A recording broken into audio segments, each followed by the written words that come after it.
Excerpts from the life of Rao Dao Zhao. Blog 678, The Way of the Warrior. Nox is possibly one of my favourite games of all time.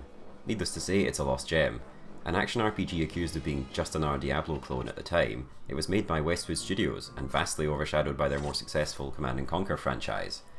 Nox still brought its own unique flair to the table though, and the world is a much worse place for having let this game slip through its fingers. Why do I think and say this? Well, come with us peacefully, or I'll bash you again. The funny thing about Nox is that it's probably a lot less of an RPG than advertised. I mean, the campaign is so incredibly linear as to render what few statistics the game does have pretty meaningless. Character starting stats vary between the three classes, Warrior, Conjurer and Wizard. They don't just play the same game as either one. Each gets a handcrafted campaign, treading mostly the same plot beats but squidging the levels, enemies and equipment to suit. Come on, let's watch. The player does not get to select anything about them either. Your stats improve statically in the background as befits your chosen campaign.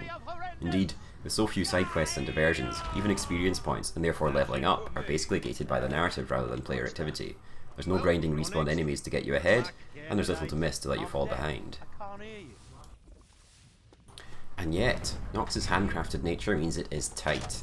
Levels have a sense of direction and progress that is arguably far more powerful and memorable than the aimless chunks of its procedurally generated brethren.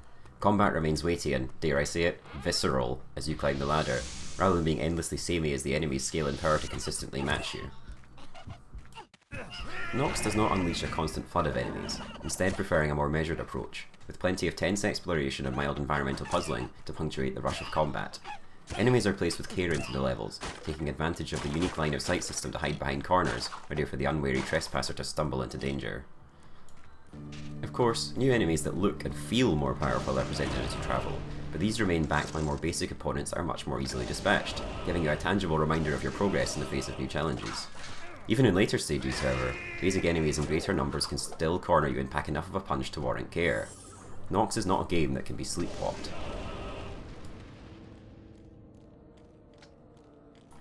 Since you first encounter enemies in smaller numbers and controlled circumstances, you get ample time and space to appreciate the behavioural quirks of each, and therefore to appreciate what damage they can do to you. Larger groups of enemies are not the norm until later, where they are an escalation that increases the challenge by remixing the circumstances, rather than multiplying hit points to dull your own advancing capabilities.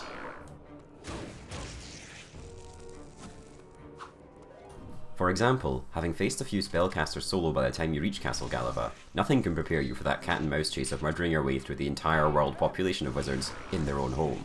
Wizards are physically weak, so they run away and toss spells over their shoulders to stun and confuse you, but even with that, it's easy enough to track one rogue spellcaster. 5 or 6, however, all dashing in different directions, and into rooms that may in turn contain more wizards, is a total riot. Throw mad traps and unexpected teleporters on top of that, and you have what is quite possibly one of the most tense, exciting and hilarious dungeon crawls in the history of gaming. In turn, Nox's approach to items is exemplary. Because the levels are all handcrafted, items spawn in meaningful places and you're never rewarded with an item that your class can't even use. There are enough variations to keep things interesting, enough items that are obviously better or worse than each other, but not so many that you spend half your time sorting the good stuff out of a massive pile of junk. Again, here Nox does its best to hide the numbers and let your heart rather than your head lead the way, because the capabilities of an item are completely denoted by its name. Take, for example, the Mighty Titanium Breastplate of the Scorpion's Bane.